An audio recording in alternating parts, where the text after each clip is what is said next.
everybody, welcome to Amateur Cast. My name is Sebastian Limon, and oh my god, I didn't realize that I completely skipped the intro, but we are a show where we have absolutely know what we're talking about, as clearly, because I'm just rambling now. My name is Sebastian Limon, and I was originally born in Ecuador, and I moved to New York, and I am with Kolby Lipis. Can I fact check that? Can I? No. Say hi. I'm going to need an Ecuadorian birth certificate. And I'm joined with Paloma. Paloma, by the way, is not Alex Papke, clearly. But not only a fan, but a good friend of ours. And will be joining our episodes either from now on or when she can. And say hi, Paloma. Hey, I'm happy to be joining. I guess we would like to know who the heck you are, why are you here, and favorite movies, what do you want to do, what do you want to be, just introduce yourself. Yeah, so as Sebastian said, my name is Paloma. I'm mutual friends with him and Alex, who I miss on this episode of the podcast. My favorite movie is Lady Bird, pretty basic right now with all the TikTok e-boy people, but I do love that movie, as I do love coming-of-age movies, and that's kind of what I want to go into with the film industry. So, you'll see you'll be able to figure out what my choice of movie was for this episode based on... Sure, definitely. Based on my favorite genre. And just your taste in general, but... Yeah. No, but yeah, really quick, I guess, what kind of made you want to get into the movies, I guess, and really, I guess, where you kind of see yourself in the industry? Honestly, Greta Gerwig, as like cliche as that sounds, but I began like a love for movies with John Hughes and his coming of age movies. Nice. And then I remember watching Good Will Hunting, and it was kind of something different than I had been used to seeing. And that's what kind of like grew my interest into film. And I began like watching more, I say, cinephile movies. I haven't seen a bunch yet, but... We're all amateurs. Yeah. Amateur cast for a reason. Yeah. So I decided, like, you know what, I want to get into film because it's something that I'm really passionate about. Mm-hmm. And so I watched Lady Bird, I remember, and I was just so amazed by it and the screenwriting of it. I think Greta Gerwig does an amazing job of writing movies that feel real and not just like, oh, I'm gonna write this coming of age movie and include that they talk about Snapchat because that's what teens talk about these days. Like, that's what like, no, that's not just what it's about. So I think that's really what pushed me to like want to do movies, was Greta Gerwig's screenwriting and just her way of writing. Yeah, I've noticed you like movies that, not just coming of age, but any movie that feels real and raw. Like, you get, like, the best and natural performances from people. Like, I don't know, like, I guess, like, Before Sunrise and Sunset, you know, like, those movies. Exactly. Like, those are probably, like, some of the most naturalistic movies that I've seen. And obviously, like, Lady Bird and Frances Ha. Even the teenage 80s movies, there's, like, a bit of authenticity that not many people can really achieve. So I can totally see it. So that's Paloma. If you hate her, too bad. She's gonna be on the show forever. And if you have any questions on joining us, too bad, because you can't. This is like very aggressive. Who heard you? I know.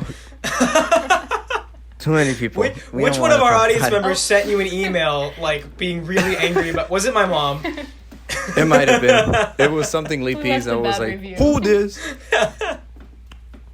Just watch. We're going to get a bad review someday. Seb's, like, begging for cyberbullying. Anyways, speaking of cyberbullying, we didn't watch Cyberbully. We watched Palm Springs. I don't know what I'm saying. Kolby, why don't you introduce today we decided that we're going to talk about Palm Springs because it's new and it's kind of a movie that a lot of people are talking about right now, especially in this 2020 season where there is no films.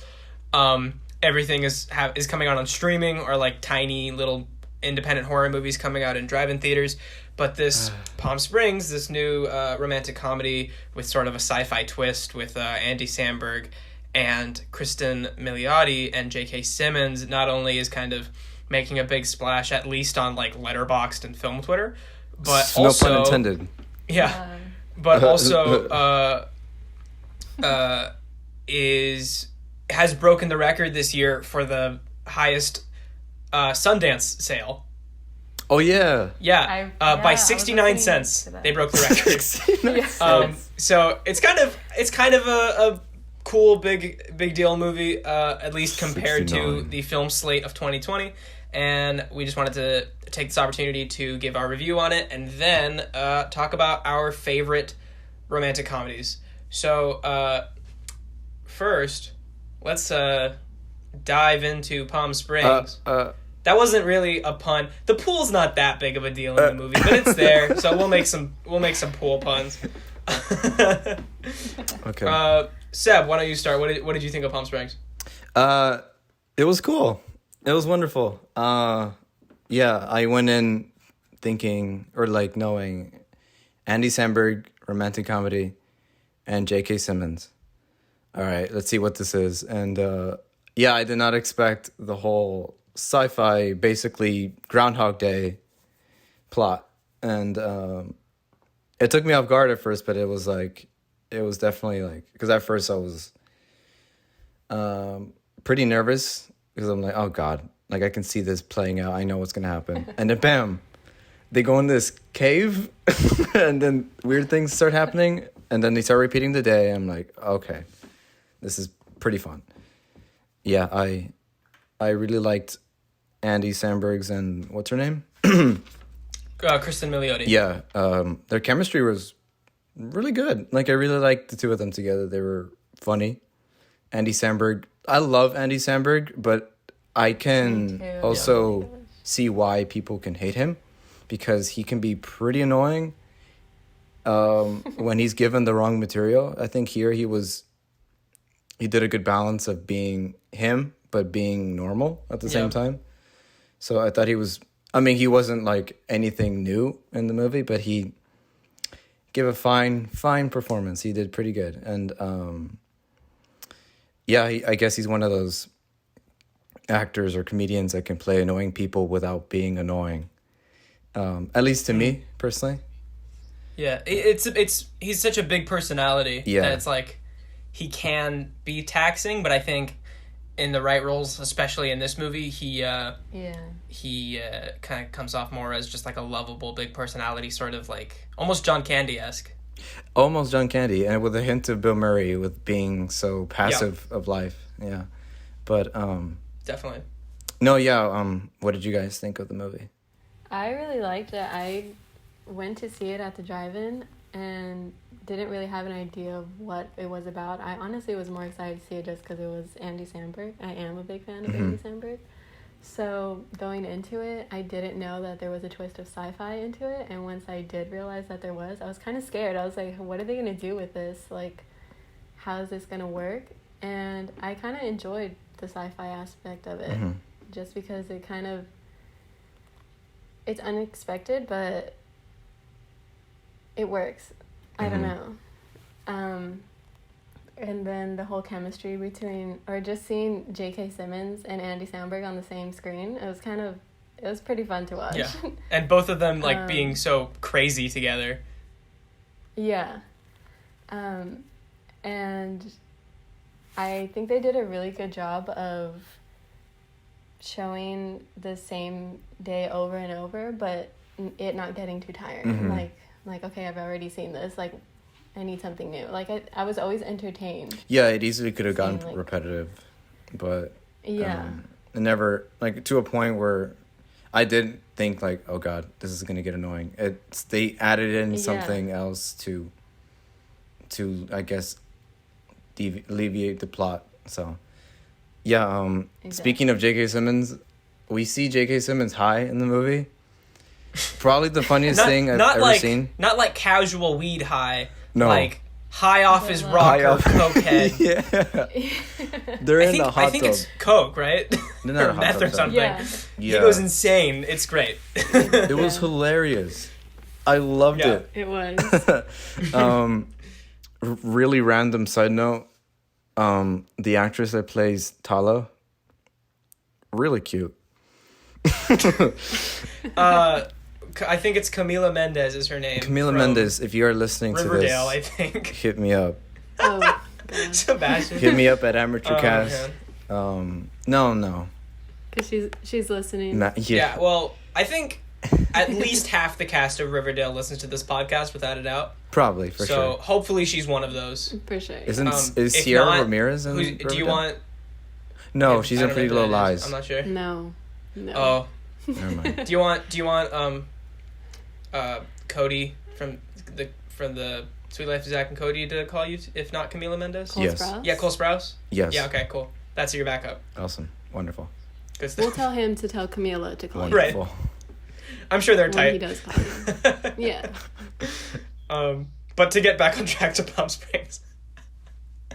I should have mentioned this earlier. If you haven't seen the movie, the basic premise is that Kristen Miliotti's character attends her sister's wedding, her sister being Camila Mendez's character, and she meets Andy Samberg's character, and we basically learn, this is from the trailer, not a spoiler, that he has been reliving this same wedding day over and over again in a sort of Groundhog Day or Happy Death Day style time loop scenario, and he drags her into it, and so they have to kind of explore this weird, meaningless eternity together. And the result, I think, is a really fun, innovative romantic comedy with this sort of like weird existential twist that I don't think any of us were expecting. Yeah, I love that the movie's rated R. Yeah. I love that they swear and there's violence. I mean, yeah, they're pretty like brutally honest about the annihilism of it, while also remaining like a really positive, upbeat, fun movie. Lighthearted. Yeah, for sure. It's weird how like it feels lighthearted, but like it's also like there's violence and like it's rated R. And It's super dark sometimes. It's just the fact that you're reliving the same day over and over again and nothing matters. It's so dark, but it's just a light movie. Yeah. And even Groundhog Day, which I think is a perfect movie, I'm not complaining, but it's like, it starts pretty lighthearted and funny, and then it takes a really, really dark turn, like very abruptly, and it kind of becomes not very funny. Instead, it's just like, oh, Christ, this is awful. And then it goes back to being funny for the rest of the movie. And like I think that works structurally, like the whole, suicide montage. But Palm Springs does something really interesting, kind of learning from Groundhog Day, where instead it just blends those two ideas throughout the whole movie. Like, yes, they're in one scene. Well, I'm not gonna spoil it, but like, yes, it's incredibly nihilistic and existential and awful, but also like they're cracking jokes the whole time, and it doesn't feel out of place or like tonally confused. Yeah, I agree. And it easily could have, especially from, I think this is the first movie from this guy. Yeah, it says right here, Max Barbacow is the director, something right? like that. I don't know who that is, and but I want to say the writer's name is Andy Sierra. Both of their first, so they went to AFI together. Okay. My favorite moment I've seen from the press of this movie is an interview with Kevin Smith where he's like, yeah, we met at AFI, and Kevin Smith just like puts down his mic and he's like, does your mom have a lot of money? and the director's like, well, yeah. There you go. But they met at AFI together and then started working on this script, and according to an interview they said it was like kind of tangentially based on their on trip in Palm right Springs. And the writer's actual wedding. Oh, nice. Yeah, I listened to a podcast with the writer and this dude who interviews screenwriters for the movies, and it was really good learning about the background of the movie. Oh, that's interesting. Besides that, though, I mean, it's not like it's anything like extraordinary, though. Like I guess I'm just trying to say, like, in terms of faults, It's not a perfect movie. I mean, it's a great movie. Don't get me like it's a fun movie. Like definitely one for during this time. It's summer. It's hot. Things suck right now, and so like having a nice lighthearted movie that's like not too complicated. Definitely great for during this time. But that's all. That's all it really is, you know. And there's nothing wrong with that at all. It's just a really well. It's a well made, just a well done first fun movie. Yeah, that's fair. I mean? And I think I agree with you in the sense that I probably wouldn't be as into this movie if not for 2020 being the year that it is. But I do think there's really something to be said for this guy. It's these two creators' first movie. It's their debut. And from a directorial standpoint and a writing standpoint, it really stands out. Like, it doesn't feel like a first film. To me. No. Visually, it's very interesting. It's got, like, a very stylistic direction to it. And the writing is, even if it doesn't go through, like, come all the way through all the time, you know, it's a first script. Like, it's a first produced script, at least. I feel like it's so ambitious, and that's what I appreciate about it. Yeah. Yeah. No, it definitely doesn't feel, I don't know, it's not pretentious. It's not, like, definitely full of itself. It's just a fun script, you know. I don't know. It's not obviously, like, I guess we'll get into later, The Apartment, which I think is a perfect screenplay. Right. But and that's more naturalistic. Yeah. Yeah, but I mean, it doesn't need to be. You know what I mean? Right. It's just a fine little cute movie. No, but I mean, it had some pretty decent looking shots, I guess, but it wasn't like Whiplash where I get, but I mean, it wasn't like Whiplash where it's clearly like there's clearly talent behind this. Of course. Like a 10 out of 10 on your first movie, like whoa. Obviously not every first movie needs to be that. I'm just saying, like, I'm not trying to say that this is like an extraordinary, mind-blowing film. It's just a cute, fun movie that you should totally watch when you can. You know what I mean? Especially during this time. And there's always a place for that. Yeah. Not every movie has to be Whiplash. Exactly. I agree. Oh, excuse me. I'll edit that out. Please don't. Oh. Okay. Imagine. Okay, I'll keep in your weird burp. The burp stays in. Well, now it definitely does. Do we have anything else to say about Palm Springs? I will mention that I just think this is a credit to the movie that I watched it for the first time, like the night it came out on Hulu, because I was looking forward to it from the trailers. And I was like, that was a fun movie. I liked it. And I rated it on Letterboxd and I went to sleep. 2 days later, I'm just sitting around doing nothing. I have a huge watch list of other movies I could watch that night, but for some reason I was like, I've got to rewatch Palm Springs. I just like really feel like I want to rewatch it already, like 3 days later. Nice. And I did, so I feel like it's such a rewatchable movie, and I think it holds up really well on a rewatch. You think so? Yeah, there was a lot more stuff that I noticed that I didn't notice the first time, and like the jokes didn't really like fade for me. Like it was like hearing them the second time, they didn't get old. I see. Yeah, I mean, I don't know. I'm not against seeing it again, but I'm not like rushing to see it again. Personally, I don't know.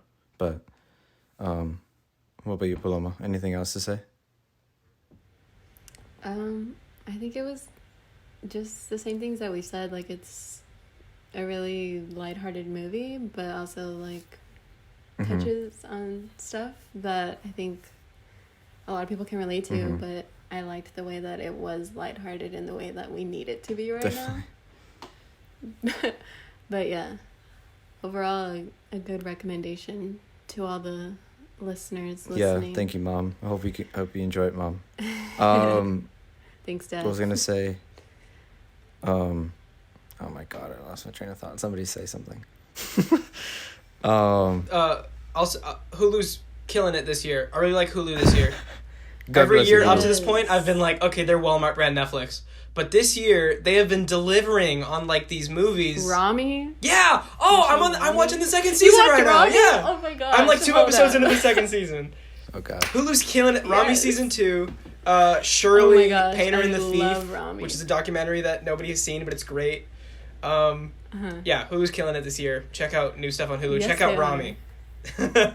Dude, check it out. I love Rami. That's my favorite show. Great movie. Or show. Great show. Yes. Wonderful. I will check out Seb, Rami. Yes. What is your rating for Palm Springs? Between like a 7 or an 8. Yeah. Okay. Wonderful, cute movie. Nothing obviously extraordinary, but it's an original movie. You know what I mean? You don't get that many these days, so that's why I'm leaning towards 8, because it's like we crave for originality, and so yeah, between those two, it's not like a huge debate or anything. No, yeah, 7 or 8. And I feel like even though it's clearly based on Groundhog Day and like the tropes that movie established, like it takes that premise but then totally goes in its own direction. I really appreciated the originality of like not copying Groundhog Day. Agreed. What about you, Paloma? I'd also give it an 8 because like you said, it doesn't feel like something we've already seen, and so that's why I really enjoyed it. It was something new. Like, yeah. It was a refresher. It was a breath of fresh air. Yeah. Breath of fresh air. What about you, Kolby? Yeah, 8, same here. Yeah, 8's all around. 8 out of 10, ladies and gentlemen. You heard it from here on Amateur 8 out of 10, Cast. 4 out of 5, whatever fraction you want. Yes, definitely. 400 we recommend out of it. 1,000. Wait, that's not right at all. No. Oh, I'm so bad at math. No. It's okay. All I had to do was add zeros. Speaking of zeros. Don't call my movie a 0. No. Speaking of. Dang it. I have no clever segue at all. Yeah, I got nothing either. Yeah, no. The apartment. We're talking about the apartment. Who needs a segue? Yes. You know what people live in? Apartments. That's true. Speaking of that, we watched The Apartment. There we go. Yay. Yeah. Kolby, introduce. Yeah, The Apartment is my choice for favorite rom-coms today.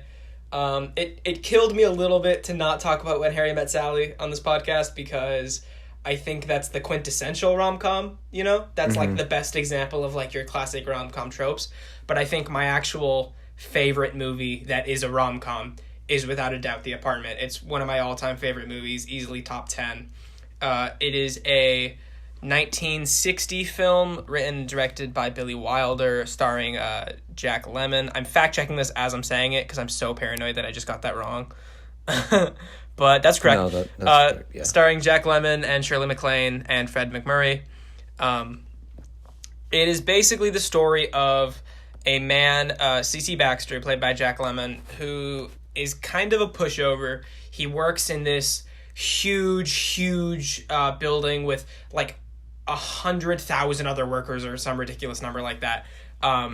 Just for this massive insurance company where he feels like, you know, a speck in this like huge field of workers. So in order to kind of rise up the ranks and get an executive position, he does favors for his boss, including giving them the key to his apartment so that they can use his apartment where he lives, his home, in order to carry on affairs with their mistresses without their wives finding out. And, you know, we see him sleeping on park benches and stuff like that because he's loaning out his apartment to his bosses in order to rise up in his company. And through this, there's a love story where he falls in love with an elevator operator at his building, played by Shirley MacLaine, who kind of has her own story going on with his boss, who's played by Fred McMurray. It's a really, really wonderful love triangle, and Jack Lemmon at the heart of it is like the most just delightful, adorable, like wonderful performance. Like it's just a dude you want to be friends with, I think. Oh, yeah.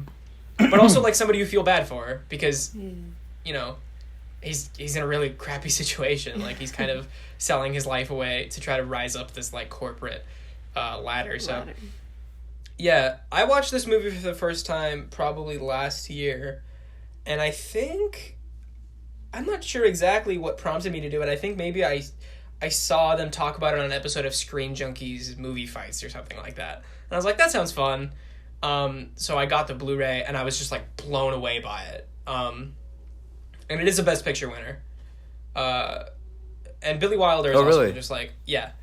And Billy Wilder is also just one of my favorite writer-directors in general, so this definitely is a big one for me. What about you guys and, like, your experience with this movie?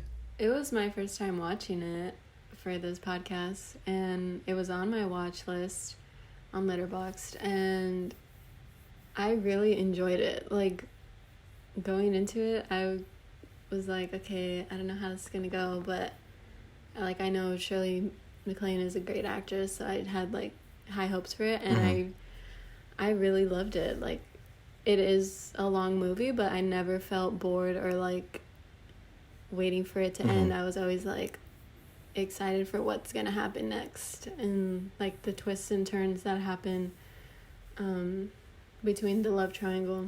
I really enjoyed it. I think the screenwriting was really well. Yeah, I agree with that. Yeah, it was my first time too. I really love Billy Wilder. Well, Billy Wilder. Some Like It Hot is hilarious. Yep. And I'm looking forward to the other films that he's done. But Sunset Boulevard is a classic noir. I still haven't seen that completely, but I was enjoying it. But this was awesome. My mom and I could not believe that it was from the 1960s. Like, all the jokes and all, like, the crazy things that it tackles between the comedy, cheating, suicide, all this crazy dark themes, yet there's this great tone, and it never becomes a different movie at any point. It's just consistent. Yeah, it's hilarious. Jack Lemmon is amazing. You were saying adorable. He is adorable in this movie. I love him in this movie. Shirley MacLaine, great. She's beautiful in the movie. Their chemistry is electrifying. For real. It's amazing. Yeah. Like, I could watch 3 hours, like a 3-hour movie with them, and I would never be bored. I feel like every romantic comedy could have Jack Lemmon and Shirley MacLaine, and I wouldn't complain. Honestly, yeah. It was great. They're really good. Great. And I think I was also impressed by, like, the directing and the cinematography. It was really good. Like, I can tell, like, Steven Spielberg uses, or at least is inspired by, this kind of blocking, or like from, what is that, Frank Capra or Michael Curtiz, these older filmmakers that really allowed, like, specific blocking of the camera and of the actors, especially like in The Office. Yeah, like in the workspace. Like, he uses long takes, but they're not show-offy. It's just more of letting the actors breathe and letting the scene play out, but also moving the camera to show emotion, or to show a certain object, or show a certain place. It's funny you say that, because rewatching it for this podcast, which I've seen this movie plenty of times before because it's one of my all-time favorites, but there were multiple times just in this latest rewatch where I never before noticed that scene was one long take. Yeah. Because they're really smooth and subtle, and they're not show-offy, but they're just like... They're not show-offy at all. They just work really well. They're simple, but, like, they work, and it makes the performances so much more impressive. Yeah. Yeah. That's why, like, it's called screenplay. Like, back in the day, movies were basically filmed plays. You know what I mean?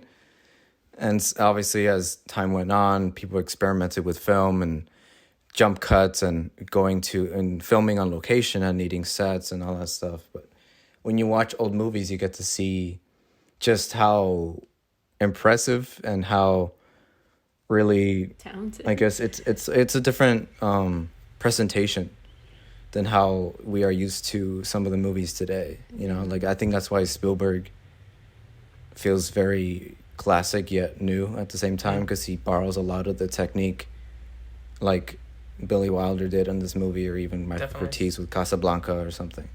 But and besides that, the screenplay is probably one of the most perfect screenplays ever. I'm not even joking. It's definitely one of the strongest screenplays I've seen in film, and I'm pretty sure it won Best Screenplay. I'll fact check that. I hope it did. Yeah. I know it won Best Director. That's true. But yeah, I was surprised of how really well written. Yeah, it won Best Picture, Best Director, Best Screenplay, best art direction and all. best editing. Take it all. Just give it to them. Yeah. Not for acting. No, it was nominated for 3 acting awards: Jack Lemmon, Shirley MacLaine, and then actually not Fred McMurray, but Jack Crucian, who plays the doctor the next door neighbor. Oh, nice. They were all nominated. None of them won. It was also nominated for cinematography and sound. Okay, and that didn't win cinematography? No. Okay. I'll check what did as you continue. Yeah. Okay, yeah. But I love the doctor. He was so funny. He was hilarious, yeah. Him making he was me very stay funny. awake. Walk. Yeah. Yeah, the screenplay is just, not only are the dialogue like funny, but things are set up, paid off in like the most clever ways possible. And it's like a classic funny movie. You know what I mean? It's not trying to be funny with a fart joke, not trying to be funny with I don't know, like how modern comedies are today. It's just, would you consider this a comedy of manners, Kolby, or nah? Nah, not really. It has the tone. It has the sort tone of of the one, for pacing sure. of a classic comedy of manners, but without the sort of class satire. Yeah. I just looked up what won best cinematography, and it was Spartacus. So that's fair. It's hard. That's actually, fair. I just messed up because there were separate ones for black and white and color, so that they wouldn't have been up against Spartacus. For a second there, I was like, it's not going to beat Kubrick, but it was actually Sons and Lovers. Sons and Lovers. I don't know what that movie is. It also beat Psycho, which doesn't make much sense. Never. We'll see. Yeah, I guess we next gotta watch episode we'll talk about Sons and Lovers. That way we're not totally proven wrong if somebody in the comments is like, It's just trash you it all can't the trash time. Sons and Movie Lovers if you haven't seen it. It's a classic. The movie sucks. But the one bad review. Seb's bad cyberbully. It's like not even my name. It's just like I don't know.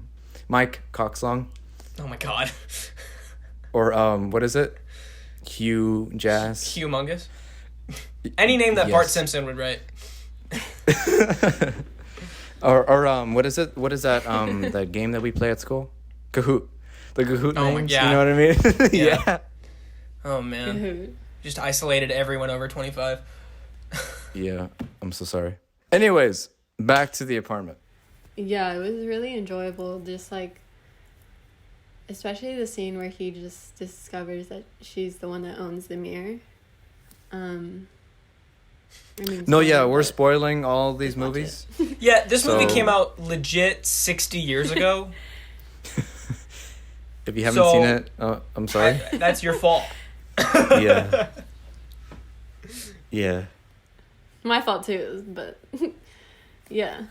But no, it really, like, what's not to love about this movie, honestly? I don't know how you couldn't enjoy it. Were you talking about how it was revealed that Shirley MacLaine was with the boss? Is that what you're talking about, or were we? Yeah, when Jack McLennan, his character, discovers that she was the woman. Yeah, it was with the Right, mirror. with the broken mirror. It's a Yeah. great image. Yeah, it's just like- the way that he looks at it, and no words are spoken after he finds it, but like You just that broken mirror you feel means it, and you yeah. you literally feel sick to your stomach. That and the fact that Yeah. earlier on it showed that he gave the mirror to his boss. Like, oh, this was left. Exactly. And then I mean, you already knew that information, but just Yeah. seeing him like realize it, it's really clever. A really clever way of telling not only the character but the audience too. That, Right. oh, he Yeah. knows now. Crap.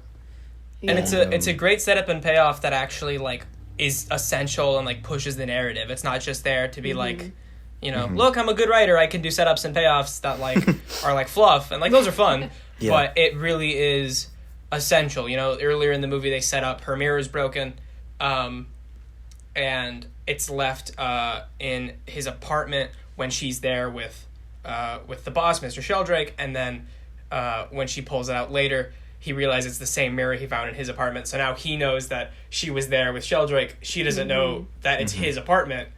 And Yeah. True. and then the line she says after she finds it is, he says, Oh, your yeah. mirror's broken, and she says, I know, I like it that way. it makes me look how I feel. Yeah. Yes, and then just like what happens later in the plot, like heart wrenched right there. I know. That's what I mean when I said like the movie was like way ahead of its time. Like back really in those was. days, those movies were so lighthearted and so pure, and to see a movie tackle suicide and depression. Yeah, except for Psycho. Yeah. Yeah, the way that it does. Yeah, I mean, I love it. I think it balances its lighthearted kind of rom-com tone with some really heavy themes, and it never, delegitimizes or like unbalanced. It's never too light on these heavy themes, but the heavy themes also never weigh down the comedy. It balances it so well. I feel like the best example is just the scene where he's going into his bathroom and he notices the razor on the cupboard, and he opens up the razor and takes out the blades. So because he's honestly worried that when she goes into the bathroom, she's going to kill herself. And then 5 minutes later, he goes to shave, and it doesn't work because he took out the blade. Like, that's funny. Yeah. That's a good bit. Yeah. But it also really shows how much he cares, and, like, how much she's in a very serious depressive state. Yeah. Yeah. Yeah, it's really wonderful. And I also really love the great scene when he goes to the bar after discovering that she's the girl. And just dancing with that random girl he met at the bar. Just like the way that his body is like completely limped all over her. It's hilarious. Towards the end, when she like realizes that he's in love with her, and she runs back to his apartment, and you hear that like pop noise, and we think, oh my gosh, he just killed himself. Yeah. And you just see him walk out with the champagne bottle, and you're like... Which is great, because that was set up earlier. Oh my gosh, boy almost gave me a heart attack. Like, even when I rewatch it, having seen it, there's a moment where I'm like, oh no, wait, no, did he do it? Like, wait. That's great, like I said, for many reasons. Because that champagne was set up earlier when the associate came over and be like, oh, I had this apartment for Friday, for today. And he left the champagne. And so I'm just picturing Jack Lemmon by himself, like, oh, I have the champagne here, why not open it? And then I was thinking, oh my God, he's dead. And he opens the door with the champagne. It's hilarious. Because he like pulls out the gun while he's packing. Yeah. That's actually kind of like a red herring setup and payoff, because they set up. Yeah. It's almost like a reverse Chekhov's gun, because there's a gun earlier in the film, and then you think it goes off, but it doesn't. Which is kind of for comedic effect, but also kind of like is a good ending and like wraps up the tonality and the theme of the movie. For sure. Again, perfect screenwriting. Yeah. Chef's kiss. And it has all the... Like, it's an older movie, but it's not cliched. Like, I didn't know how it was going to end at all. Like, I think that's, like, great. Yeah. Especially for That's what I mean. Like, it's so ahead of its time. Like, 1960, it still holds up. It's still funny. It's still well written. And it's still, like it works for today in terms of, like, the boss being this disgusting human being. How... What's her name? What is Shirley's MacLaine's character name again? I have to check. Cube something. Oh, it's Kubelik. Kubelik, yeah. Kubelik. Miss Kubelik. Miss Kubelik, yeah. I was like, what? Fran, there you go. Fran, that's right. Yeah. Yeah, just how she feels bad for doing what she's done and for wanting to kill herself. And it's like, that's still relevant for today in many ways, obviously. And there's not like issues that have gone away since the 60s. You know what I mean? It's crazy. Yeah. And again, it's funny. Yeah. She carries like the heaviest emotional burden in the whole movie. Mm-hmm. And I know, her performance was really well done. Yeah. Mm-hmm. And for a woman in the 60s, like, she doesn't get the respect that the other two characters do. She cannot have the jobs that the other two characters do. She is completely subject to their will, but she also carries herself with like such dignity and respect. That too, yeah. Really While great. you also understand how vulnerable she is. Her performance is so layered in this movie. Yes. I loved her character. Yeah. Shirley MacLaine, man. Underrated actress. Honestly. Classic actress. Yeah, for sure. Yeah. Do we have anything else to say about the apartment? You were talking a minute ago about the ending, and I feel like the ending and like the final image is such a great and like a perfectly encapsulates that kind of balance of the tone we were talking about, because it really is a bittersweet ending. It is. Fran leaves Sheldrake, which is good because we don't want her to be with Sheldrake. You go, but girl. it also means that like Sheldrake's actual wife is just kind of screwed over, and his kids are screwed over, and when she leaves him, at first we think, okay, great, now she's going to be with Baxter. But the last line of the movie is him saying "I love you," and she doesn't say "I love you too." You know, instead she just plays cards with him. They play gin rummy, which is another setup and payoff from earlier in the movie, that he wants to play gin rummy with her to cheer her up. So, you know, the implication is that they get together, but it's pretty ambiguous and it's pretty bittersweet. Like, it's not just this rushed thing where, okay, she made the decision to break up with Sheldrake, now she can go rush to him and say I love you, and they can kiss, and it's over. They don't ever kiss on the lips in this movie. She never tells him I love you. Yeah. That's because great. they still have major wounds to heal from. You know? They're not just going to move on like that because they are human. And I really appreciate that realism in the ending. And that's why I think it's so satisfying, is because they still know that they still need to recover from things that they just went through. And I think that's why the ending is so satisfying with how real it is. And also being bittersweet because he lost his job. Right. You know what I mean? He's unemployed now. He's unemployed. I bet he doesn't know she's where he's gonna unemployed live. too. He doesn't have an apartment either. But they have each other. So they have each other, and they have a deck of cards and champagne. some rum and champagne. Champagne. Yeah. And I also, really quick, I really love that moment in the kitchen when she's like, "Why do you have a tennis racket in your kitchen?" "Oh, it's for the spaghetti." Yeah. She's like, "Yeah, I why drank not?" spaghetti with it. Yeah, why not? Like, That's one of the best, weirdest jokes in the movie, and it just works. It's so iconic. And then later you just see and he's singing his heart out. Just nerd taught her. Like he's just he's flipping it up. Like he's got good skills. He's maneuvering that tennis racket pretty well. we saw his backhand. Yeah, good for him. Yeah, it was. Yeah, it's a wonderful movie. I'm glad that we watched it and that I finally got to see it. Great suggestion. I'm looking forward to seeing this again. I'm gonna own this for sure and watch it again. Rating? 10 out of 10. 10 out of 10. 10 out of 10. Nice, me too. 10 out of 10 all around. That's 10 out of 10. What, the second or third time that's happened here? I think. Yeah.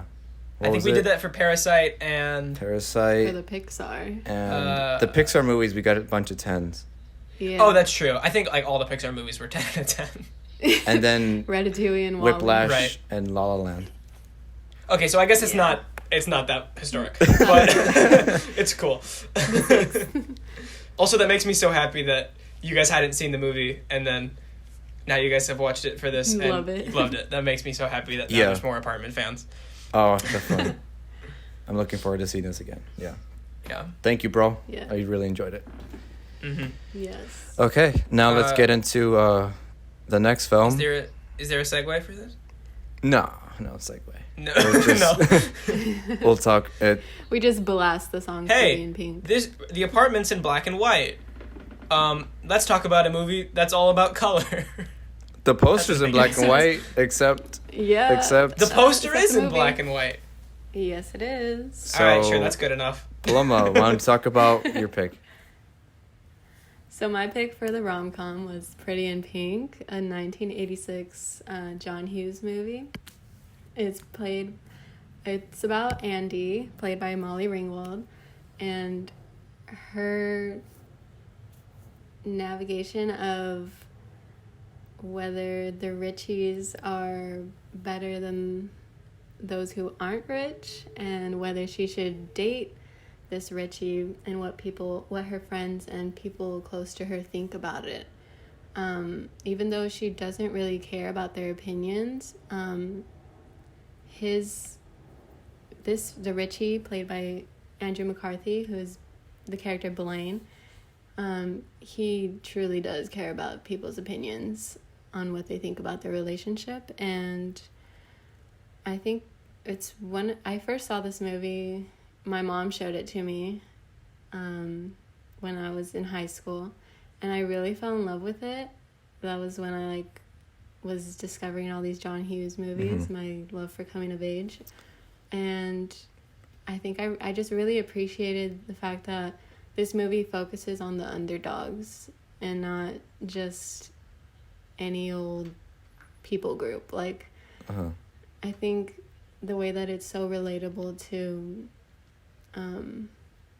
the outsiders, and how the main characters, like Ducky, he's not like everyone else. We see his home, and his bed is a mattress on the floor. Like, you don't, like, I don't think most people can say, like, oh, like, that's me. But we don't think that most people can say, oh, that's me, but they do. And I think that's why it has a big following that it does, the way that it does. Yeah. I don't know what your guys' take was on the movie. Go ahead, I mean, Kolby. you mentioned Ducky, so we got to talk about John Cryer. Oh my gosh, I love him. He's ridiculously good in this movie. Like, one of the best, most classic teen performances. John Cryer's so funny in this movie. He really brings Ducky to life and makes him, like, iconic and, like, a lovable character. Yes. I thought he was annoying. I'm sorry. Oh, really? Yeah, at first. Interesting. At first, until... Actually, I'm not surprised. Until there's a moment when he's with Molly Ringwald, and she said, I'm going to go... Like, she's helping him with his paper, and I'm going to go get a drink. And then he falls back on the bed and says, I'm in love with this girl. At that moment, I'm like, okay. Right. You're cool. You know what I mean? Like, because I've been there. I've texted a girl. I've talked to a girl. I've been on the phone with a girl. And then when we're done, I'm Before like... Before marriage? Damn. Huh? Yes! Exactly. I've been shut down so many times. Anyways, no, but I mean, I've been there, you know? Like, so that felt definitely relatable and real. And so from then on, I was like, okay, you're fine. But at first, I was pretty annoyed with Ducky, especially the moment when she's entering her room at some point, and he gave her like 27 voicemails or something, and I was just like, Ducky, dude, shut up. I don't know, I was kind of annoyed at that point. But I thought the movie was all right. I'm sorry. All right, or I don't get the hype for Molly Ringwald. I think she's the same in every movie that she's in. Yeah, she definitely does play the same character. Yeah. Okay, I'm glad that you can acknowledge that. This one is a little different than Breakfast Club. Breakfast Club. Same personality, different backstory, but it is pretty much the same thing as 16 Candles. It's the same thing as 16 Candles. It is the same thing. Which is actually why Anthony Michael Hall turned down the Ducky role, because he was like, I've done this movie before. This is 16 Candles. I think maybe this is better than 16 Candles, only because 16 Candles does not age well when it comes to the rape. A lot of stuff. There's like rape jokes. There's a lot of jokes that are kind of racist, like with Long Duck Dong. 16 Candles is a fun movie. It does not hold up well. No. Yeah. I think that's how I felt about this, though. Interesting. In terms of how relationships played out, I didn't think, what's the character's name? Blaine and what's her name? Andy. I didn't care for them. I'm sorry. I didn't think they have any chemistry. I did not like Blaine. I thought he was a creep. He looked like an old man. That mouth of his was like what is so attractive about him? And then there's apparently people have been saying there's this great moment with John Cryer dancing in the record store. Don't bash the dancing scene. It's a cute scene, but it comes out of nowhere and then it ends randomly. Like the edit was awful. It just fades out and I'm like, what was that? It's a cute scene, I guess, but like when he slides in, I'm like, okay, that was cute. But and then like him dancing, I'm like, that's fine. And then it just randomly fades out. I'm like, what? I don't know. Like, I'm sorry, I don't mean to trash it. Because I can't believe Seb was the cyberbully all along. Oh my god! Yes. Plot twist. Big twist. I will say what worked for me was the relationship with her and her dad. I thought that was like really well done, and that's like what I actually cared for in terms of characters and relationships. Like the dad, Harry Dean Stanton, was great in the movie. Like I loved, he wasn't just a typical lazy dad that, or like a, how do I say it? It's been done before where the mom has left or the dad has left and it's a single mom, single dad. But I mean, with him, you can tell that there's so much pain in him. Yeah. And especially when he was talking to Ducky, because Ducky goes to him at some point and basically asks for Andy's hand in marriage. It's like, that was cute. But, and then he was saying, no, yeah, I've been there. I love the girl. I married her and then she left me. I was like, oh, like, I'm sorry. And then he said 3 years ago. And it's like, and she leaves him so deep into their relationship. Yeah. Like, that's so... They have a kid together who's, like, 14. Yeah. 14. That's really sad. Yeah, that hits hard. That great scene when she's, like... probably the best scene in the movie for me, personally, was when she's like, why can't you get over her? Like, it's been 3 years. Like, yeah. And he's like, well, I love her. I'm like... And she's like, I knew it from the beginning. Yeah. Mm-hmm. It's a great... Because... It's so easy for someone who didn't... Not that obviously she didn't love her mom, of course she did, but it's a different kind of love than how your dad feels about your mom than how you feel about your mom. You know, it's a different kind of love. Hopefully, yeah. Ideally. Norman Bates, but... but I'm so sorry. Hamlet. Oh, that too. Wait, oh crap, that's right. I forgot. Oedipus, Sigmund Freud. But because she was saying like, because it's much easier for someone who isn't as in love to say, forget about this person, but for someone to be in that position to say, it's so hard. Like, I love her. You can't. Like, it's not like easy for me. Yeah, you can't just let it go. No. It's like that. To me, that worked. Sadly, the actual young stuff and the actual relationship stuff did not work for me. I'm sorry. All right, just yeah. You guys speak. I don't want to be Mr. Downer.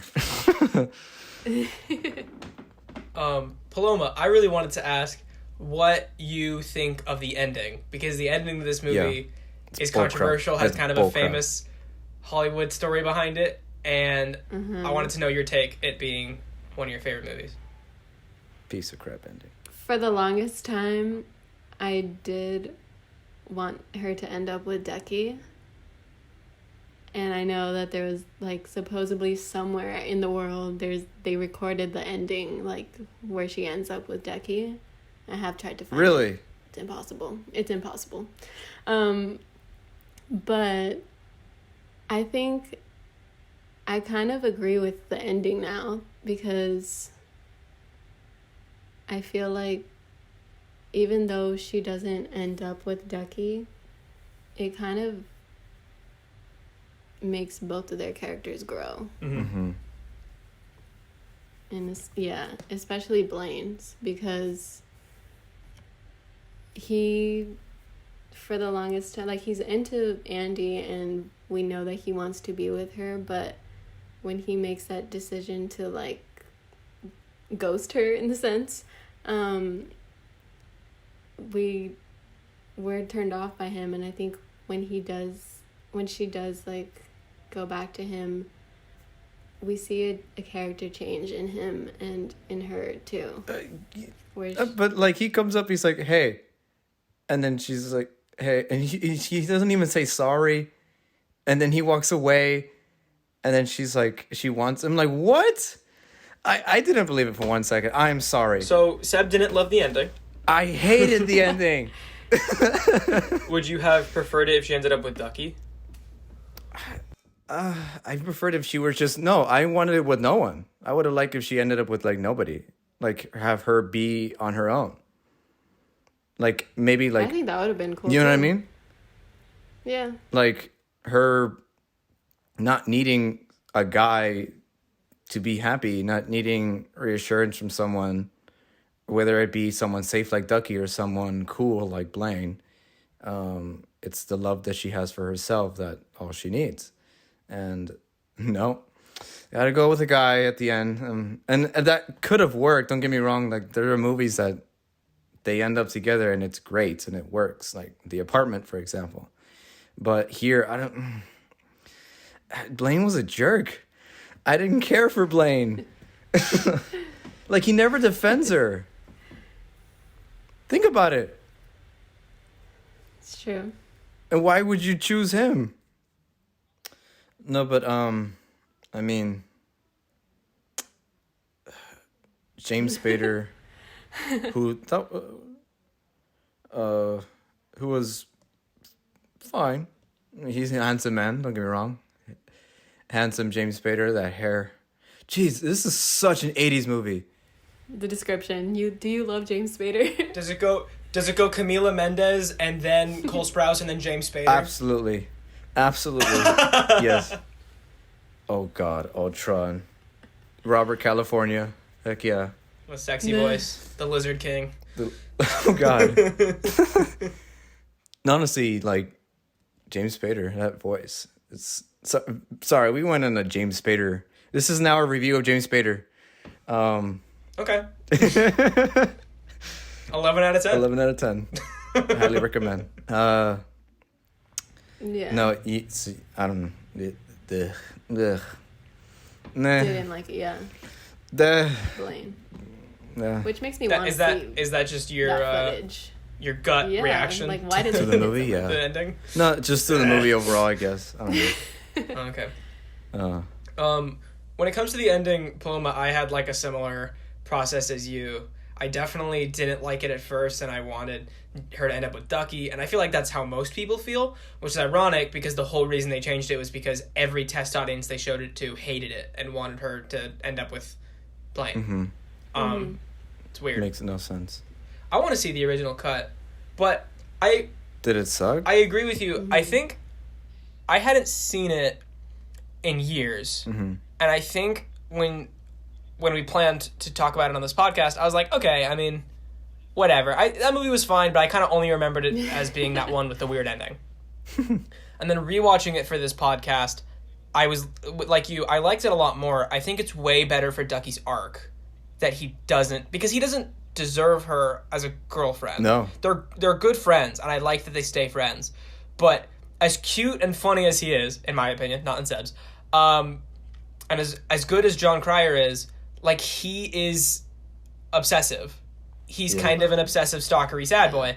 And I think it's a really great arc for him to go from that to accepting that she doesn't like him back, and that's okay. She's not obligated to. Instead, he'll be there for her. He'll be a good friend, and he'll be her shoulder to cry on when dumb rich boys break her heart. And, you know, if you love someone, let them go. So I think it's a much better arc for Ducky to kind of learn to stop being childish and obsessive and instead, like, be a good friend to her. Yeah, to move on. Which is fine, but the movie's about her. And for her to choose him is like, why? So when it comes to her, I wouldn't have minded if she chose nobody. Yeah. With the ending with Blaine, I could take it or leave it. But as far as Ducky's character goes, I was actually really glad they changed it. I agree with that, like, with his character. Only on the rewatch. I agree with that, for sure. But I was just like, even my mom was like, why is she going with him? Like, why? Like, she got mad. And, I don't know. I agree with the whole arc with Ducky. Like I said, in the beginning, I was pretty annoyed of him. But after that point, I was like, you know what? You're cool. I understand how you feel. I've been in that situation of, like, being super nice to a girl and actually liking her, but knowing that you're strictly friends. And, like, wanting to get out of that situation. And then seeing her go with guys, and you're just, like, heartbroken. But also, can we talk about that dress and how ugly it is? Oh my gosh, I hate it. The pink dress? dress. You know, Molly Ringwald hated it too. Yeah, my mom hates it too. She's like, I don't know why she made that dress. Like, she creates all her clothes and I think it would have been better if not for the shoulderless sleeves. If it was just... I don't like the whole... Now this is becoming like a fashion thing, which is weird. Situation. If it cut off earlier at the neck and it like was... I know tank top isn't the right word for dress, but I don't know how dresses terminology goes. Like the floral thing is whatever. It's nice. I don't know. It is like a combination of two dresses, which is weird. No, it literally is. Yeah. But I think that's a solid segue into talking about the costume design of the movie, because that's like such a huge factor. And I thought the second time watching it, I realized how much I like the costume design apart from the one ugly dress, because I feel like it's so insightful to the characters. The movie is kind of all about this class divide, and also like the two poorer characters just kind of have like a passion for fashion. I didn't mean for that to rhyme. I realized halfway through, and I was like, now I have to say this in a weird way so it sounds like a joke. Yes. But yeah, they both like enjoy, you know, clearly like thrift shopping and stuff. Like, I think upcycling. They contrast the quote unquote Richies from Andy and Ducky by having the Richies all wear these, you know, suits. Polo shirts and a blazer and shorts, like the most basic, easy, solid color frat boy wear. And then Ducky and Andy wear these like very kind of big, noticeable, often mismatched thrift store outfits. Yeah. But like they own it. You know what I mean? Yeah, like totally. they really have this like dignity to them. And I think that's, like, really cool and, like, indicative of their characters and the fact that they kind of, you know, until Andy kind of goes through this this arc with Blaine where she's not sure, like what kind of person she wants to be and what kind of people she wants to associate with, they kind of, you know, own their status. And I think that's really cool. And I think the costume design really highlights that. Yeah. Yeah, I liked Ducky's hair, actually, a lot. Didn't your dad have that kind of hair back in the day, Paloma, or no? Yeah, he did. He did, right? Yeah. I remember that photo. Yeah. And I was like, wait, I've seen this before. It's very Morrissey, isn't it? Yeah. Similar style. Ducky's just a fashionable dude. He is. He's got good hair. He's got sick sunglasses. Yeah. Oh, yeah, those shoes are like a cool... little setup and payoff there. Yeah, that was cute. I guess more of just a motif. Yeah. The fact that he he reluctantly dresses up, but he keeps that part of himself that's important to him. He will always be the duck man. Which is, you know, his thrifted style. Also, why did Blaine take her on the first date to the friend's house? Why? Well, when he knew that he's they a didn't. dumb frat boy. Yeah. Why? Take her out to a nice, like an arcade. People don't make good decisions, Seb. I know, but like... It was the 80s. Parties were the thing. Yeah. I would have dropped him by then. Seb, that is now the only answer to every one of your criticism. It was the 80s. It was a different time. Yeah. I don't know. Story structure, character development. No, Seb. It was the 80s. That's legitimate. Whatever. What's your rating, Seb? They're 5 out of 10. I'm sorry. I don't hate it. Is that the lowest we've given on the show? No, I gave Onward a 4. Oh, really? Yeah. Good. This is better than This is better than Onward, for sure. For sure. I would rather see this over Onward. I'm glad. Who knows? I might enjoy it on a rewatch if I ever rewatch it. I don't think you will, But though. it's definitely my least favorite John Hughes so far. So far. Tune in next week to see Seb fist fight John Cryer. I met John Cryer. You did? You That's met John right. Cryer? Yeah. He sounds Where? the same. In Malibu at a triathlon. I went with my dad. That's awesome. Yeah. And I Send spotted photos him. Did you tell him that you like Pretty in Pink? Yeah, he sounded exactly the same. I was like, Ducky. That's really cool. He's like, oh, you're the only one. I'm just kidding. Oh. That's not true. Everybody loves this movie, except me, apparently. He was really good recently in Big Time Adolescence, Yes, which is another we can talk about Hulu another movie. Did you see Hulu that movie. one? Oh my god, Hulu Okay, great. pop off. Another great Hulu movie. Hulu's popping off. Okay. But John Cryer plays The dad. the father of the main character, who's played by Griffin Gluck from American Vandal, also a great show. And I thought he was super good in it. like one of my favorite performances I've seen this year. Not that there's much competition. But, well, against Sonic, I mean, speak for yourself. Against Trolls Sonic. World Tour. Come on. Jim Carrey is back, guys. Come on. Yeah, 5 out of 10. What would you guys give it? Obviously, Paloma's 10. No, I give it a 9, honestly. Really? Yeah. Okay. I think I'd say 7. That's good.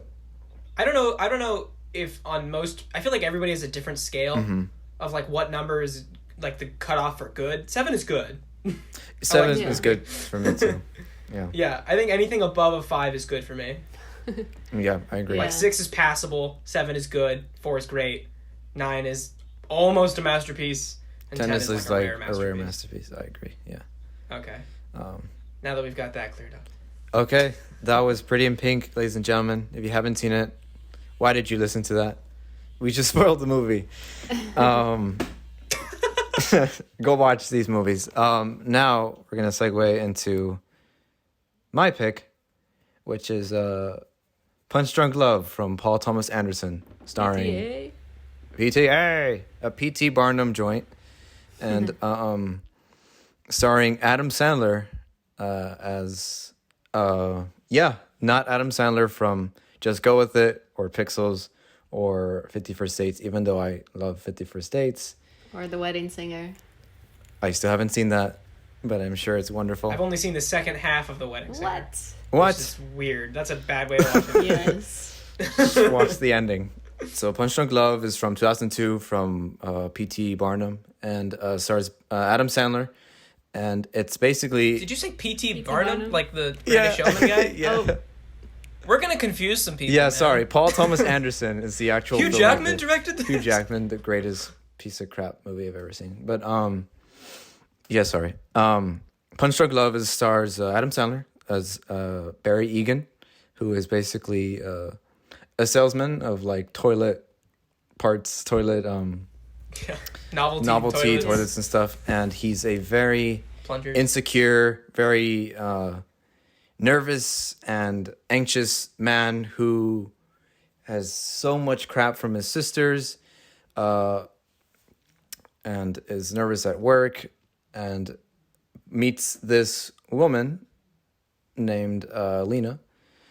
And basically it's kind of him falling in love with her. It's basically a classic romantic comedy story, but with real characters, weird, but real characters, presented in almost a classic Hollywood sort of way.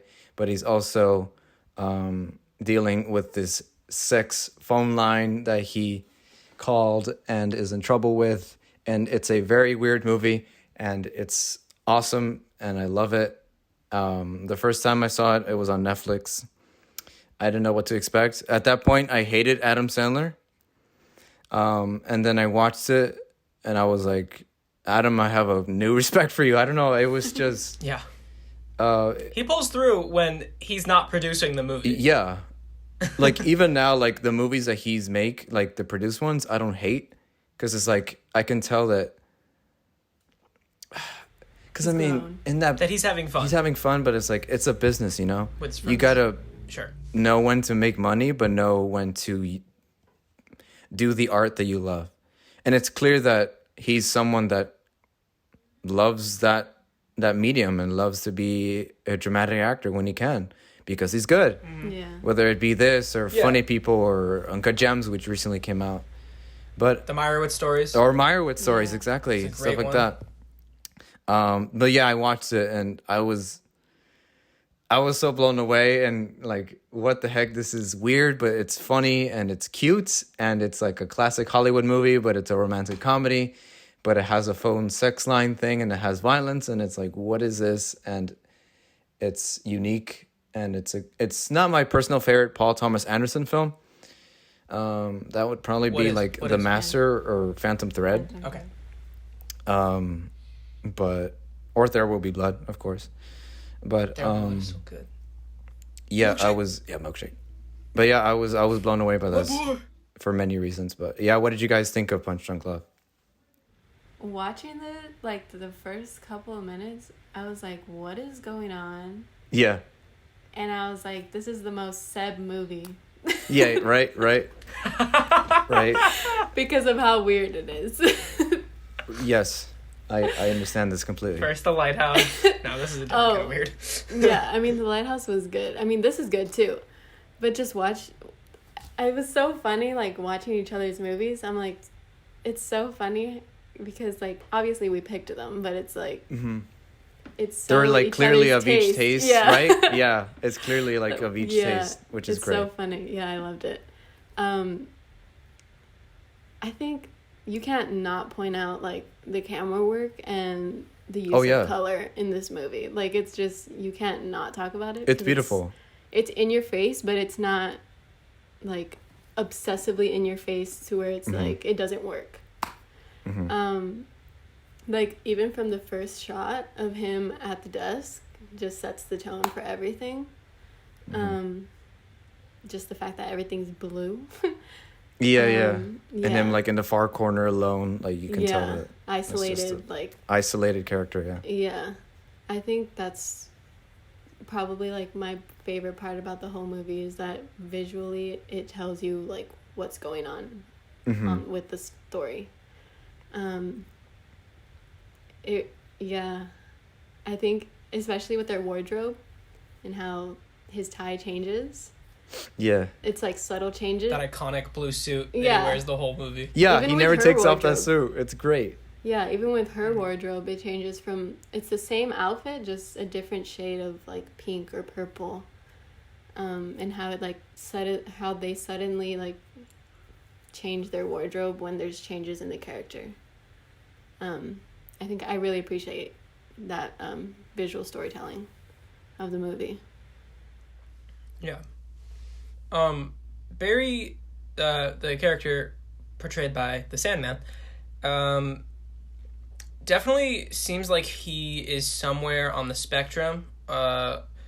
Maybe it's not addressed in the movie other than his sisters calling him a freak, which is mean and awful, and you should never say that, especially to somebody who's on the spectrum. But Adam Sandler does a really good job portraying that. Yeah, he does. And I think it takes time to get used to his performance before you kind of start to realize, like, that this guy, you know, kind of has a brain that works differently than most people, and you start to understand him. He has trouble communicating his feelings majorly. Yeah. He can't communicate when he's uncomfortable.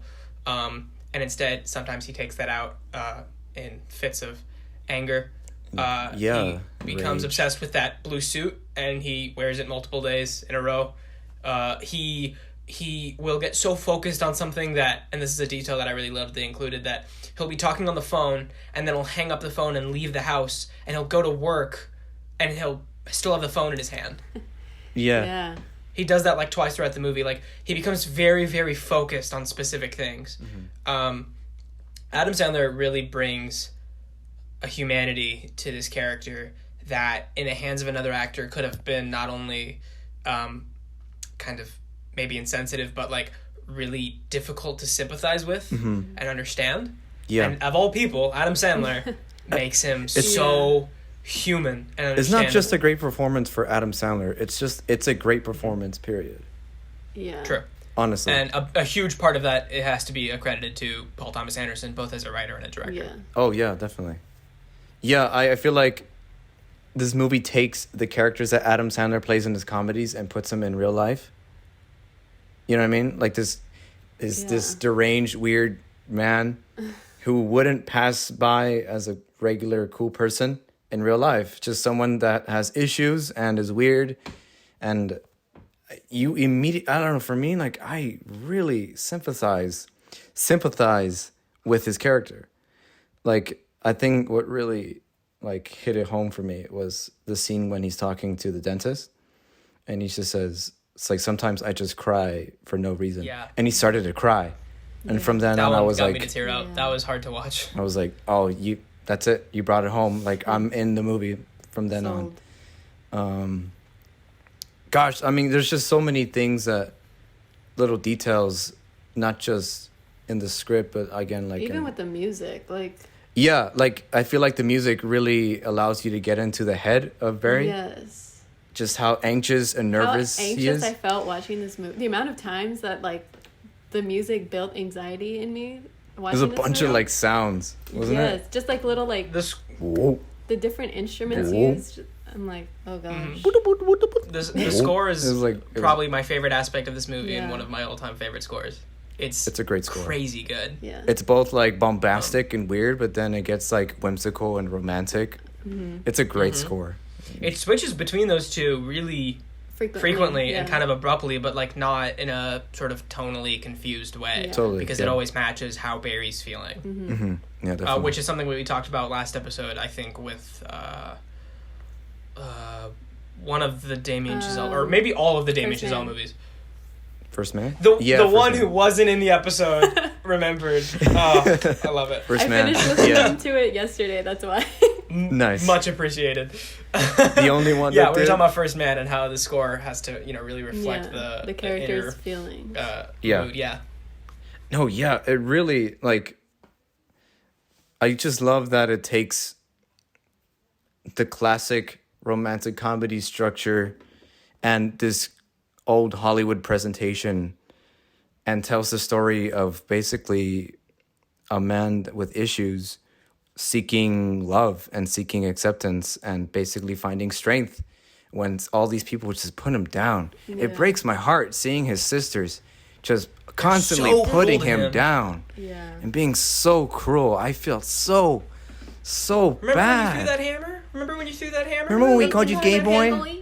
Yeah, we call you gay boy. Why are you wearing that suit? That killed me. I was like clenching my fists when they started calling him gay boy. I was like, no. It's just like those are honest feelings of like people, like even if they're not constantly trying to get to you, you still feel like people are like that's none of your business, and then you kind of internalize it. And the way that he would like react, he'd be like, I don't know. I don't know why I'm doing this. Like it's just like a total natural way, or at least personally, of how I would have reacted myself. It feels so authentic and honest, and especially that great scene when he's on the phone trying to contact his sister to get her number. And he just screams at her. Such a satisfying scene. I know. I love that like no one around him is like staring at him. Yeah. He's basically just like, but it's not just like a funny scene to be funny. It like so much, you can tell it's so much huge character built up anger and so much crap from all these years just being released. He's like, you want me to, like, I'll kill you. You want that? You want that? Like he starts screaming at her. It's hilarious. I love it. I think it's interesting to note that like all the sisters, the way they talked was the same. Like that they didn't talk like normal people. That they were just like, why are you doing that? Like, are you gonna come to dinner? Like, are you gonna come? Just the way that they all spoke the same. So naggy. Yeah, I think it's a good. It makes them feel like this oppressive, homogenous Greek chorus in his head. Shows the way that Barry views them, like the same way. I think that's a cool detail to like point out.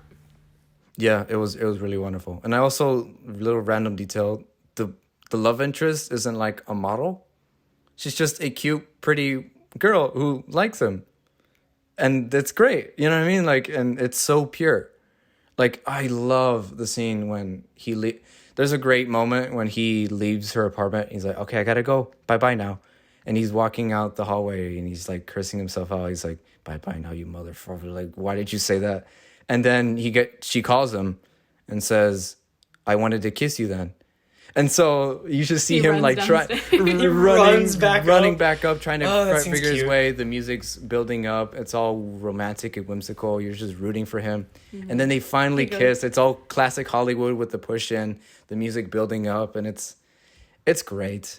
And it's so satisfying. I want to know if you guys know the theory that this movie is secretly a Superman origin story. Wait. What?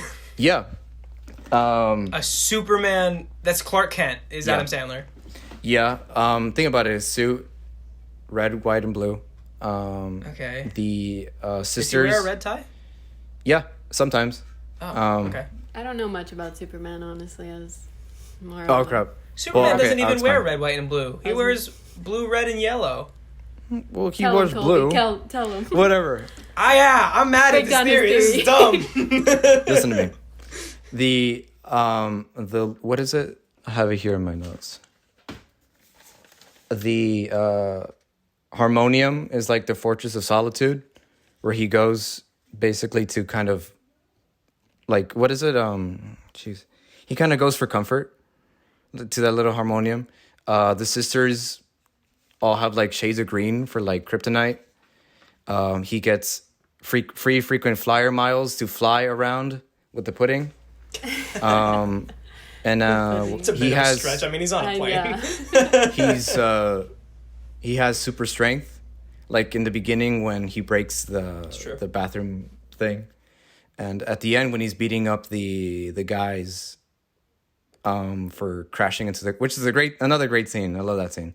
And at the end, when Barry is kind of playing the literally the final shot of the movie, the harmonium, and she kind of leans over him. She's dressed in red, and he's wearing his iconic blue suit, and it's almost like she's his cape.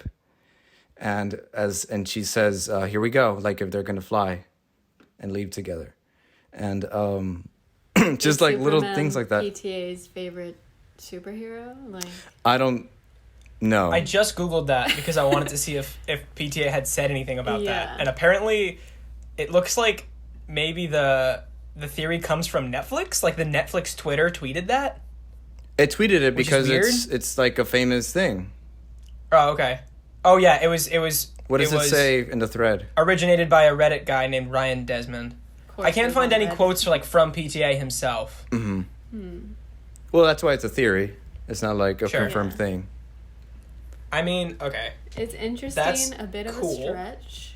I don't think so. With the whole, I really don't think so. Frequent flyer. Like, it's cool. It's an interesting thing for someone to come up with. Like, I like the creativity. I like the connections there. Yeah. Mm-hmm. And maybe PTA was like, I like the Superman motif. What if I did an interesting spin on that? Mm-hmm. But like, also, that's just pretty. I don't mean basic in a bad way, because it's not basic like it's unoriginal. But like, that's pretty basic character development. In the sense that it's almost like that's just the hero's journey. That's the structure that most character studies use. Yeah. Superman is just this one huge weird character study of comic books that has been released over like 80 years. Yeah. Like, I guess. It just feels like, I don't know. I feel like you could point at any character study and go, well, it's Superman, or well, it's Batman. Well, Superman, what makes him different, and I think they even pointed out in Kill Bill, is the fact that he doesn't have a secret identity. He is Superman. His secret identity is Clark Kent. Oh, right, you know what I mean? And Superman that's what makes him... is his original. Yeah. Clark Kent is the fake. Whereas, like, Spider-Man, Batman, their secret identity... is Batman. Like, their alter ego is Batman, Spider-Man, whereas the real person is Peter Parker. For them, for Superman, he needs to blend into society and kind of become... He's an outsider. He's an outsider, just like Barry Egan. And again, the sisters wearing green, like kryptonite, Fortress of Solitude with the harmonium. Okay.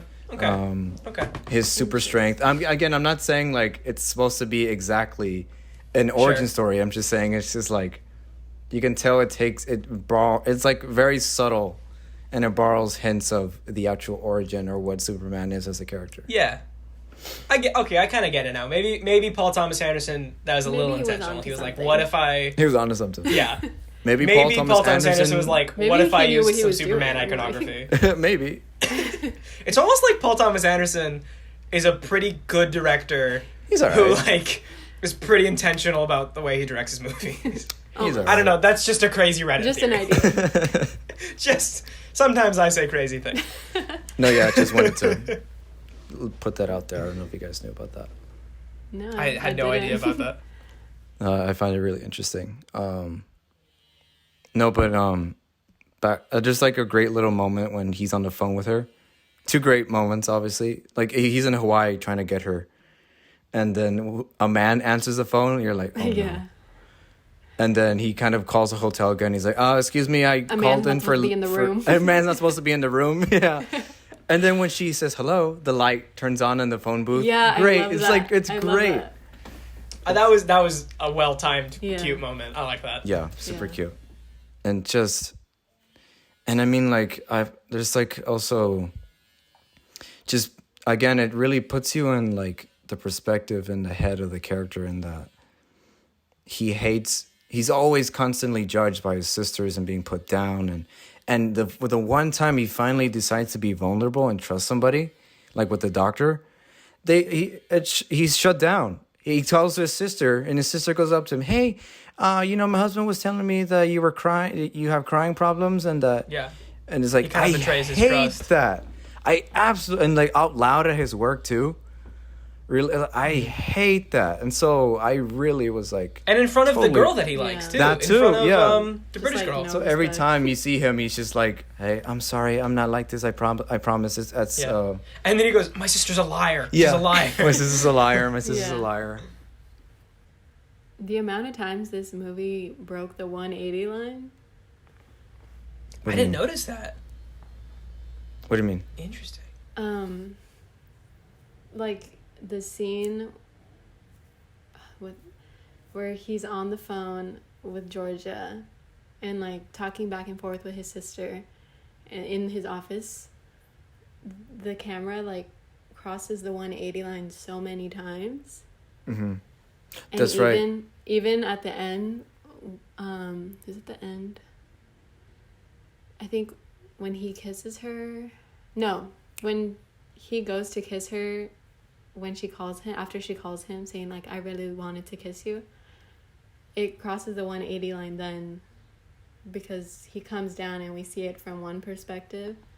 Yeah. And then as they're kissing, we see it from her perspective on the other side of the 180 line.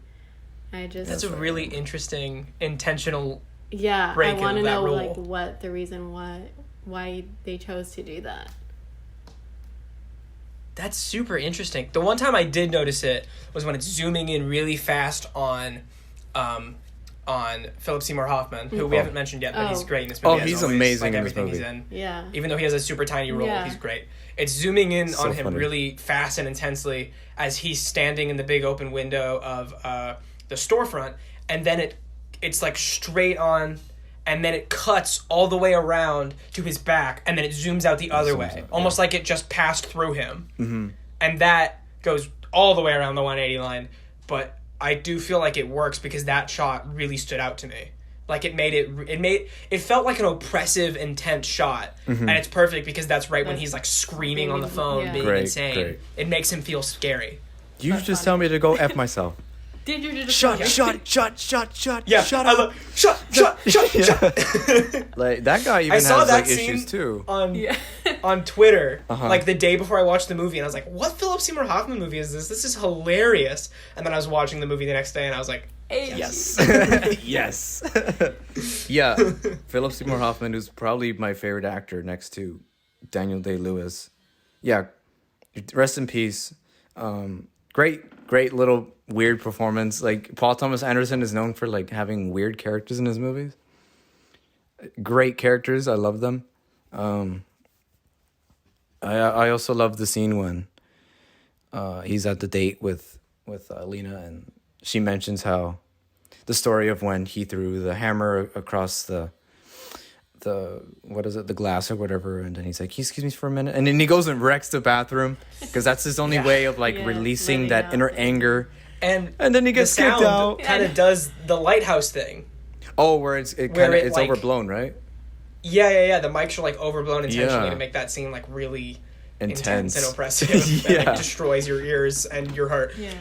Yeah. Yeah, great And scene. then, I don't like this place. Can we leave? Yeah, Like, instead of being like, I destroyed the bathroom. And being kicked out. I love it.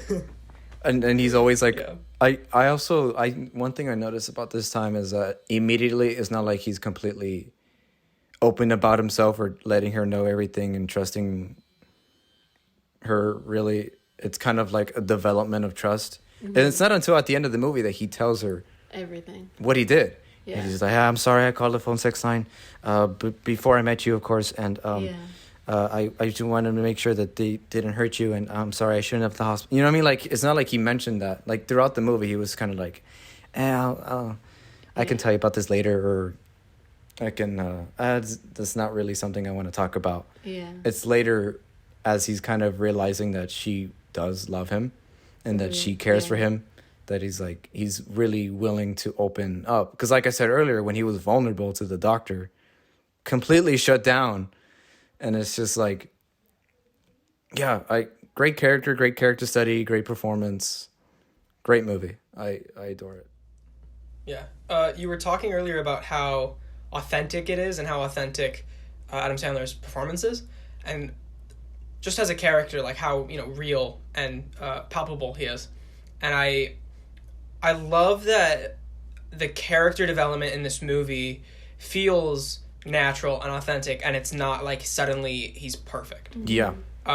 It's a great character arc. Like he really does take big steps, but basically I think his arc breaks down to, in the beginning, he cannot express how he feels, which means he can't stand up for himself.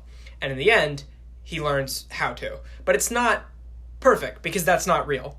Especially for a character like this who struggles with that kind of anxiety that he struggles with. Like, by the end, he overcomes sort of that anxiety and learns to stand up for himself and express his emotions, but he still does it in an irregular and kind of irresponsible way. Like, he buys a plane ticket to Utah to walk in this guy's store and say, "I hate you," and then walk out. That's that. Like, that shouldn't feel like a success, because you're like, who does that? That's not smart. But it's perfect, because he takes it to the extreme. Like, he goes that far to just express his emotions for once in his life, to express, that made me feel bad, Yeah.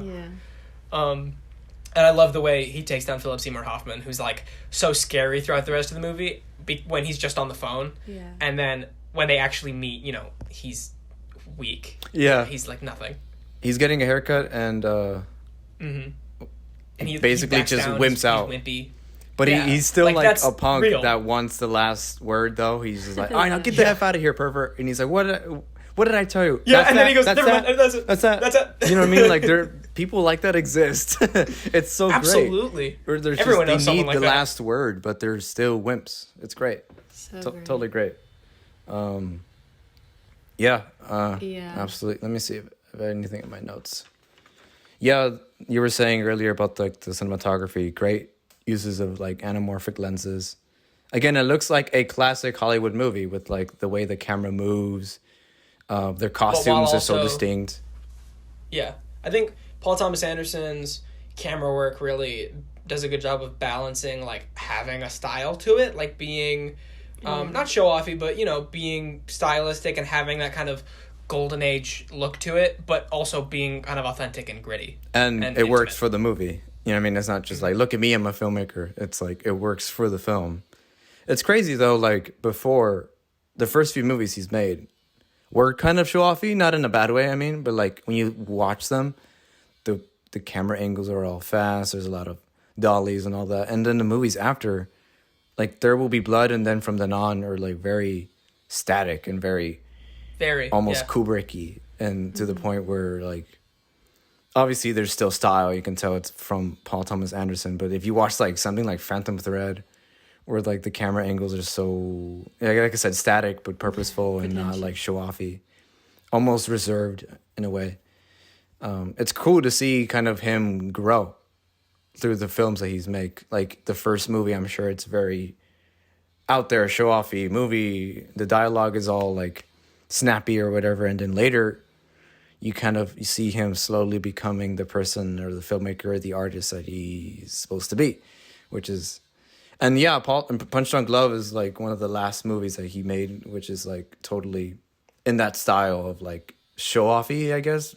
Not in a bad way, of course, like we were mentioning, but right, more just stylized and kind of dynamic. Dynamic, yeah, for sure. Do we have anything else to say about the movie?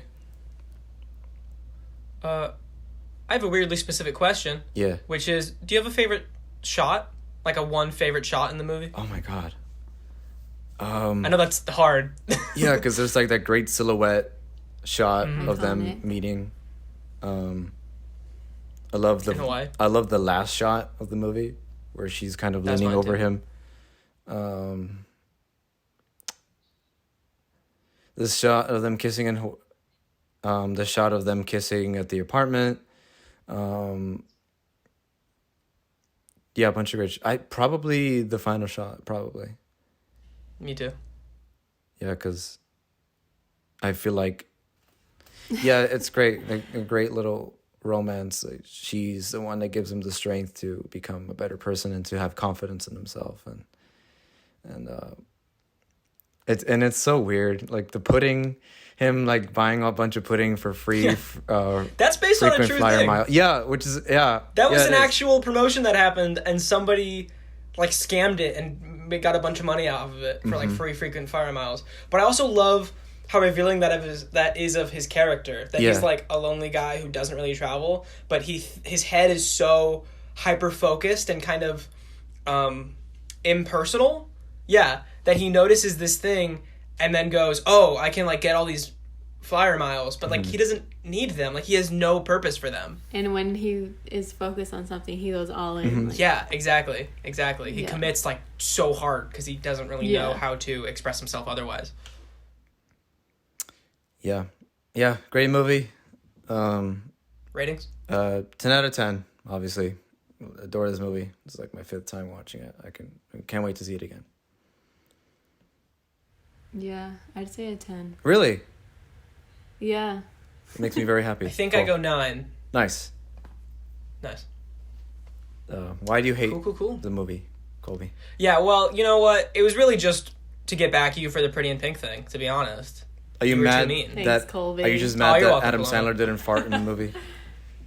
Yeah, that was why. I was like, there's not a scene in this movie where Adam Sandler jumps off a cliff into a water, followed by David Spade, and then lastly followed by Kevin James, whose butt lands directly on David Spade's head, and then David Spade screams, "I was inside you." And if that doesn't happen, it's just not a good Adam Sandler movie. It's just not a good movie in general. If you can tell me, if the audience can tell me which Adam Sandler movie that is in the comments, I will give them a virtual hug. Leave a comment, leave a review. Not a real hug because Corona. I will shoot you if you. Okay, so the price for commenting this is you get a hug from me, but also Seb assassinates you.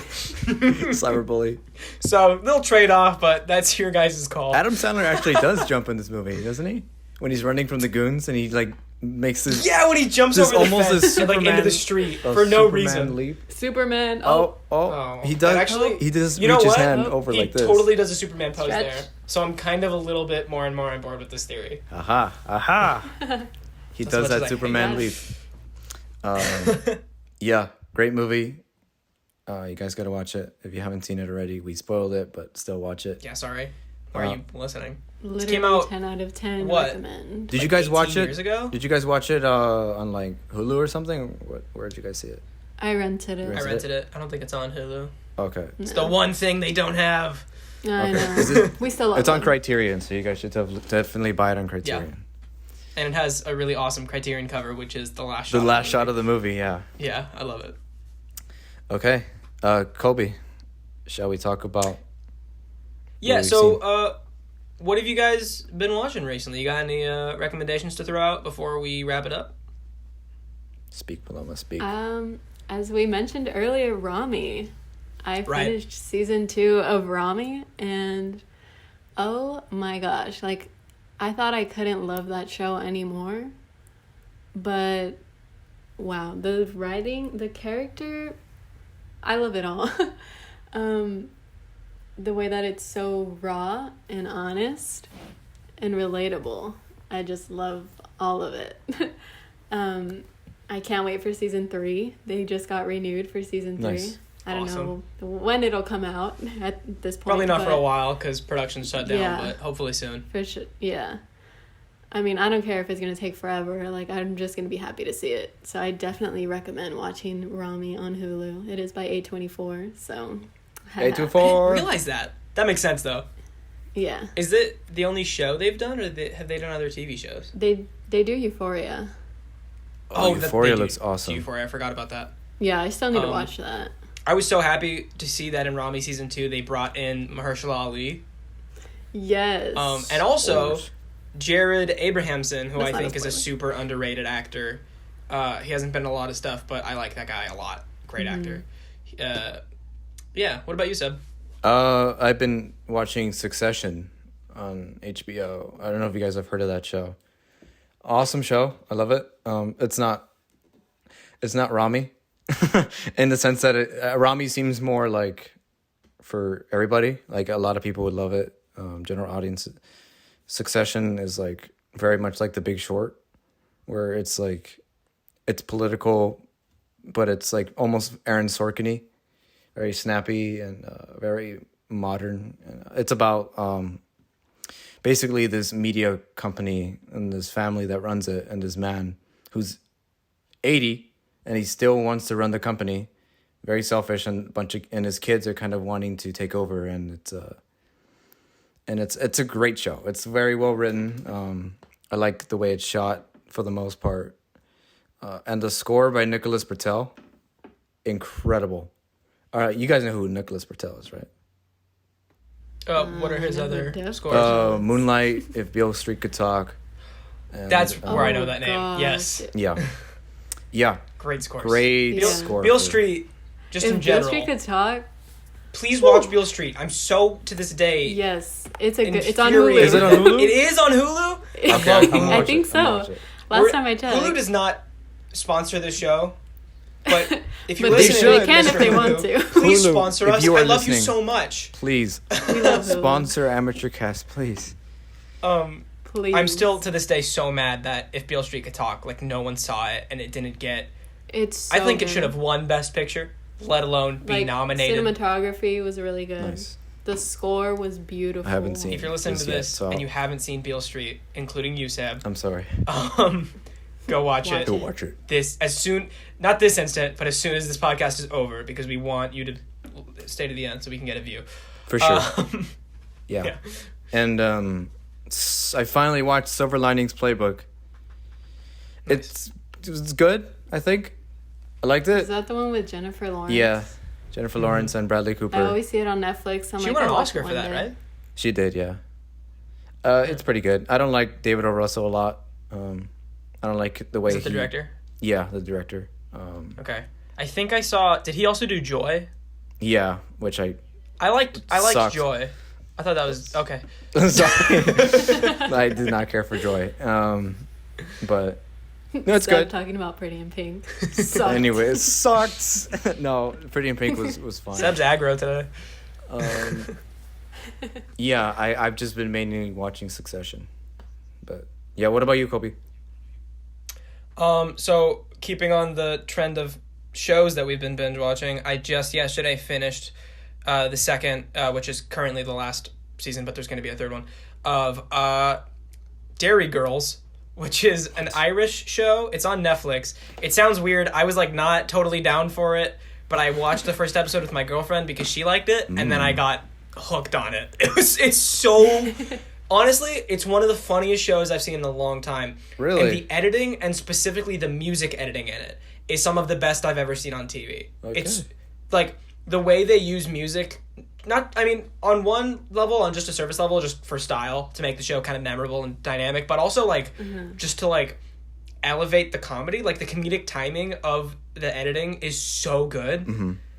It's basically just about this Catholic all-girls school with one male student in very, very Catholic Ireland during the 90s, which is when the Catholics and Protestants were having sort of a major conflict that resulted in sort of an Irish civil war. I'm not at all educated on Irish history. That could be off. But there was conflict between Catholics and Protestants, and there was bombs Irish and person's listening. stuff. How dare you yeah, get but that it's- history wrong, you damn nugget. You That bastard. That's not an Definitely Irish an Irish accent. accent. Anyways, keep going. It sounds almost Arabic. But, Almost. Rami? Rami, yeah. Oh, racist. Yeah, it's basically a very well-directed, like very dynamic, stylized sitcom that takes place with the backdrop of the 90s Irish conflict. I really recommend it. It's very good. Season 3 is currently on, like, has a production delay because of Corona. Curse Damn you, you, Corona. Curse But you. Rona, it should you come out ho. next year, I think. Yeah. Also, movie-wise, this is my segue. I finally bought the Criterion Collection and watched the whole Before trilogy. And that, Nice. ladies and gentlemen, is what we're going to be talking about next episode. There are no new movies coming out for us to review, so we're just talking about a trilogy that we really love, all three of us, which is Richard Linklater's The Before trilogy, Before Sunrise, Before Sunset, Before Midnight, starring and also co-written by Ethan Hawke and Julie Delpy. Delpy or Delpy? You guys, one of those. We'll correct it on the next episode. Yes. Tune in. And I'm very excited. yeah, see you guys then, and join us for some really cool Richard Linklater talks. Thanks for listening, everyone. Woo. Thank you, guys. I hope you were still here and listened. Thank you, Mom. Thank you, Mrs. Kolby. Mrs. Kolby. Mrs. Levy. Mrs. Kolby. My name is Kolby. It's like a Mario situation. My last name is God. also my first name. Mario. Oh. Mm-hmm. So lame. Yeah. Mm-hmm. I'm sticking with that bit now. I will introduce myself on every episode as Kolby. That's My name is Kolby. Kolby. Nah, my name is Kolby. Goodbye, everybody. All right. Thanks for listening. Bye, guys. Goodbye.